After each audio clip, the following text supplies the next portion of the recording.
Assalamu alaikum, rahmatullahi wa barakatuh. Peace and blessings upon each and every one who hears or sees this video. We have a huge dilemma on our hands. And what I'm talking about is the fact that atheism is on the rise and it's growing rapidly. Unfortunately, we have people that are continually attacking not only Islam but Christianity, any form of religion whatsoever, because they want to basically follow their own desires and live in this world free from any obligation, free from answering to any one or anything other than their own selfish desires. And so they attack and continually brutalize the religion of Islam and Christianity for that matter. So if you're a God-fearing person, I ask you to, for one, we need to pray to Allah subhanahu wa ta'ala, our God, our creator, about this. Pray earnestly and sincerely because people are being misled daily. They're being deceived, they're being lied to, they're being manipulated, because this continual attack is taking place from atheist groups, atheist individuals that have, I guess, nothing better to do than to attack something that they don't believe in. They don't believe in our God, our creator. They don't believe in any form of God, yet they continually attack and spend vast amounts of time, great amounts of time, creating videos and creating all these different things, memes and all this, to attack religion in any form. And all of this is the acts of shaitan. I want to call out a couple of 2 or 3 individuals in particular. There's a very evil individual by the name of Christian Prince, and I hate to even mention names and give him any recognition, but I have a big problem with this individual. He calls himself the Arab prophet, and he attacks Islam in the most grotesque manner. Continually, every single day he does this. He gets on YouTube and he attacks Islam grotesquely, lies, and what he tries to do is find hadith, which is the sayings of the Prophet Muhammad, peace and blessings be upon him. That we as Muslims we rely on authentic hadith, meaning hadith that have a verified chain of narration all the way back to the Prophet, peace and blessings be upon him. And there are many hadith that have been fabricated and that don't have a good chain of narration, and those things are rejected. If it goes against the Quran and if it doesn't make logical sense, and you just move past it and you don't worry about that. But these individuals, and some Christians for that matter, once again, this guy, he goes by the name Christian Prince, but and he calls himself a Christian, but his methodology is far from being Christian-like. And he's very insulting. He uses bad language. He insults. He interrupts. I've gone on his program on 2 or 3 occasions, and immediately he begins to attack. Immediately. And he's not really using logic. He's not using sound logic. He's not using any type of scholarly approach, by no means. He's just merely purely attacking just out of pure hate, okay, and calling himself a Christian. But you're insulting people and you're interrupting people, and he asks questions, but then he tries to answer the question for you. If you don't answer in the manner in which he wants you to answer, he's going to attack you, and he's going to try to divert and use what's called straw man fallacies and red herrings, and try to basically continually diverting and changing the topic because he doesn't want actual truth to be revealed. And so I've called actually only to challenge this individual to a controlled live debate where he doesn't have the opportunity to cut me off like he's done. He hangs up on me is what he does, and tries to talk over me and interrupts me and this and that, and tries to change the topic of conversation, change the subject, change the one question to another, just nonstop. Whereas in a controlled live debate, we would have a set period of time to talk.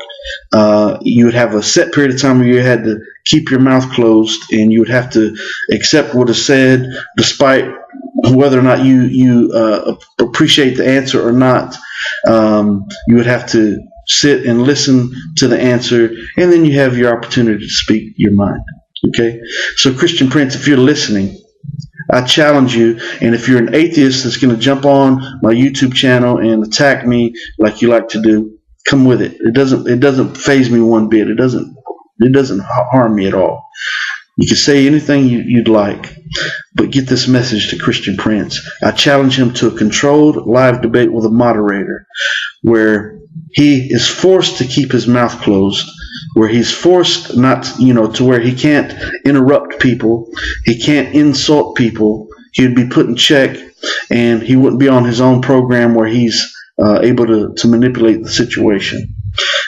So the times that I've caught him, I've actually caught him from my phone. He's sitting in front of his computer, and he's bringing up all this bogus information, and he's going to some Muslim websites, but what he's doing is he's getting questionable hadith and presenting that as facts and just totally misconstruing the truth. Okay, so I challenge this individual that hides his face, that hides in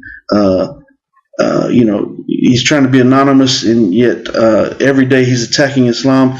And basically, what do you people have to offer the world? You're continually attacking people's faith and something that gives them hope and gives them guidance and keeps them from consuming alcohol and engaging in adultery and thievery and brutalizing people and oppressing people and all these things. Religion that's actually truly beautiful, and you're attacking it. Why? To seek self-glory, to seek attention, because you want to live the way you want to live, and you feel convicted inside. That's the reality of it. You feel convicted inside because you know that what you're doing is not right, and so you want to attack what is right as a means to make yourself feel better about the wrong that you're doing. That's what it amounts to. And so this individual, another character by the name of Abdullah Sameer, which is not his real name. I actually know your real name, and I know where you work. And because I'm a Muslim, I don't want to expose you. I don't want it to affect your family.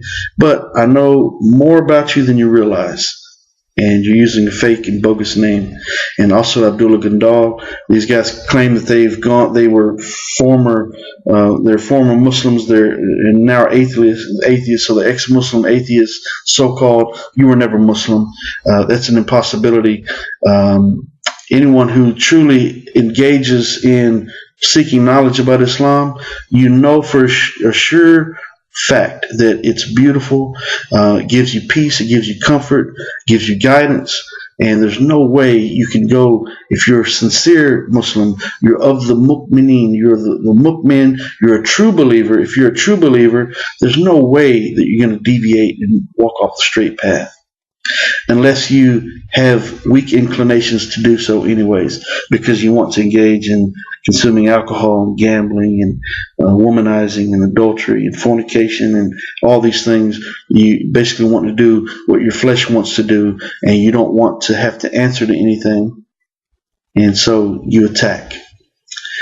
So if you've come across these people, if you're Muslim or Christian for that matter, and you come across these individuals, don't let them lead you astray. Okay, they're going to present things as though they know for sure, and they present themselves as though they're an absolute authority on these issues. But the things that they're saying, if you have a true knowledge and you listen to them, you're like, what are they talking about? That's ridiculous. And the things that they say makes absolutely no sense, unless you're a person who is looking for a reason to hate, a reason to be prejudiced, a reason to be bigoted. Then you latch on to those types of things because you're operating out of ignorance, because you don't know better, and so you follow these people who pretend that they know, and really they don't. And if they do know the truth, they're rejecting the truth, and so you're being misled, you're being deceived. And so if you're a Muslim and you are one who doesn't engage in prayer properly, and you don't have a self-discipline, then you're already on a path in which you're fighting your flesh. That is jihad. That's a struggle within yourself, and so you have to keep returning to Allah. What does the Quran say? It says, "Surely in the remembrance of Allah do hearts find rest." Okay, so by the mere remembrance of Allah, by keep going back to prayer, then you're able to deal and cope with all the things that the day presents you, that life presents you, day in, day out. You go back to prayer. If blessings have come, then you're thankful. If hardships have come, then you're seeking help from Allah subhanahu wa ta'ala, the one who created you. Verily, in the remembrance of Allah do hearts find rest. And so, if you're not going to prayer, and if you're not living in the obedience of Allah, then it's going to be easy to be sidetracked. It's going to be easy for Shaitan to come. What does he say? He says, "Because you sent me astray, because you've cast me out of paradise, I will lie in wait for man on your straight path, and I will attack from before them and from behind them and from the right and from the left, and you won't find most of them thankful. You will not find most of them to be dutiful." Okay? So if you are of those who aren't engaging yourself in the continual remembrance of our God, our Creator, the one who created us, then you're opening yourself up to the attacks of Shaitan. And if you open the door up this much, they're coming in, and before you know it, it's open this much. Before you know it, they've invaded your whole home. Okay, or your mind, or your soul, or your spirit, whatever. And so you're opening yourself up to attack. So you seek refuge in the one who created you. Seek refuge in Allah subhanahu wa ta'ala, our God, our Creator, our God, your God, our Lord, your Lord. And so I say that for the Christians, and because these attacks come against you as well. They attack Christianity. These atheists attack Christianity. They attack Islam. They're going to attack anything that has any God consciousness to it. They're going to attack. Okay, so we have to be on guard. You have to be a soldier at war. Be ready to get into the trench and to speak truth, despite the fact that they don't want to hear it. Matter of fact, the Quran says in Surah Baqarah, it's beautiful. It's actually the verses that led me to accept Islam. It says, A'udhu billahi minash shaitanir rajim. Seek refuge in Allah from the rejected Satan. Bismillah ar-Rahman ar-Rahim. Alif lam mim. It says, Dhalika al-kitab la rayba fihi hudan lil muttaqin alladhina yu'minuna bi-ghaibi wa yuqimuna as-salata wa mimma razaqnahum yunfiqun. This is the book, in it is guided sure without doubt to those who fear Allah, who believe in the unseen, and who are steadfast in prayer, who spend out of what we provided for them, and who believe in the revelation sent to you, O Muhammad, and the revelation sent before your time. And in their hearts have the assurance of the hereafter. They are on true guidance from their Lord, and it is they who prosper. And as for those who disbelieve, it matters not whether you warn them or do not warn them. They will not believe. Allah set a seal on their hearts and on their hearing, and over their eyes is the veil. And over their eyes is a veil. And pain will be the penalty that they incur. Great will be the penalty that they incur. Praise be to Allah. May Allah subhanahu wa ta'ala, our God, our Creator, save us from being those who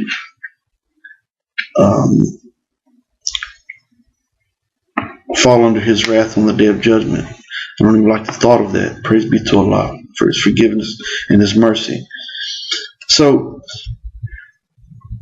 once again, what does it say? As for those who disbelieve, it matters not if you warn them or do not warn them. They're not going to believe. They don't want to believe. They could care less. So we have to be mindful of these people. Allah subhanahu wa ta'ala tells us in the Quran, He says, and the life of this world is not but play and pastime, and certainly the abode of the hereafter is better for those who keep from evil. And have you no sense? He's asking us, the Quran calls us to ponder and reflect, to think, ponder, and reflect. And so what is he saying? And the life of this world is nothing but play and pastime. And certainly the abode of the hereafter is better for those who keep from evil. Have you no sense, mankind? Think, ponder, reflect. Think about what you're doing. Don't cast yourself into destruction by your own hand, Allah tells us in the Quran. Praise be to Allah. And in Surah Al-An'am, in verse 33, it says, "Indeed, we know that what they say surely grieves you," meaning whenever we hear these people speaking against our religion, okay, attacking Islam for no apparent reason whatsoever, just doing it day in, day out, as though they're getting paid to do that, okay, and some of them are, and also attacking Christianity for that matter. And what does it say? It says, "Indeed, we know that what they say surely grieves you, yet verily, verily, surely it is not you that they belie, but the unjust deny the signs of Allah." It's not us as individuals. It's not us as Muslims or Christians or whoever God-fearing people. It's not they that they're mocking. They're actually mocking the very one who created them. They're setting themselves up for destruction.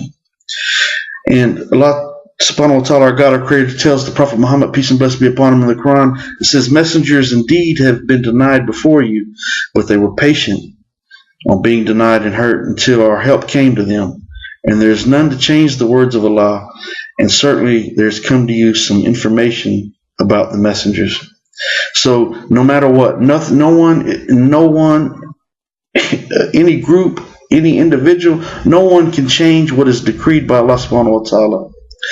And he's telling us, surely the messengers have come, they've been denied, and they were patient. They persevered. Think about the Prophet Noah, peace and blessings be upon him, who lived 950 years telling people a flood is coming. Listen to what I'm telling you. They mocked him. They belittled him. They said he was crazy. They said he was out of his mind, and they drowned in the flood because of it.